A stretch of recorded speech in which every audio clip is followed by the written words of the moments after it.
بسم اللہ الرحمن الرحیم۔ السلام علیکم ورحمۃ اللہ وبرکاتہ۔ عابد راجہ چینل کی طرف سے آج میں اپنے دوستوں کو رمضان شریف کے آخری عشرے کی کچھ دعائیں بتاؤں گا۔ آپ دوستوں نے رات کے ٹائم یہ عمل ضرور کرنا ہے۔ سب سے پہلے جو عمل کرنا ہے وہ ہے سبحان اللہ و بحمدہ 100 مرتبہ ہر رات پڑھیں۔ سمندر کی جاگ کے برابر گناہ معاف ہو جاتے ہیں۔ صحیح بخاری میں ہے سبحان اللہ 100 بار ہر رات پڑھیں، اس سے 1000 گناہ معاف، 1000 نیکیاں ملیں گی۔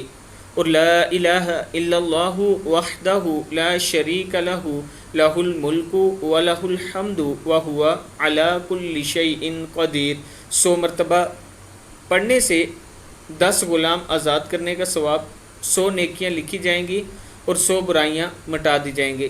پورا دن شیطان سے محفوظ رہیں گے۔ صحیح بخاری کی حدیث ہے۔ میں اپنے دوستوں سے گزارش کروں گا کہ آپ دوستوں نے یہ دعائیں ضرور پڑھنی ہیں اور اس کے ساتھ امت کے لیے دعا کرنی ہے، اور خاص طور پر فلسطین اور کشمیر کے لیے افطار کے ٹائم آپ دوستوں نے ضرور دعا کرنی ہے۔ السلام علیکم ورحمۃ اللہ وبرکاتہ۔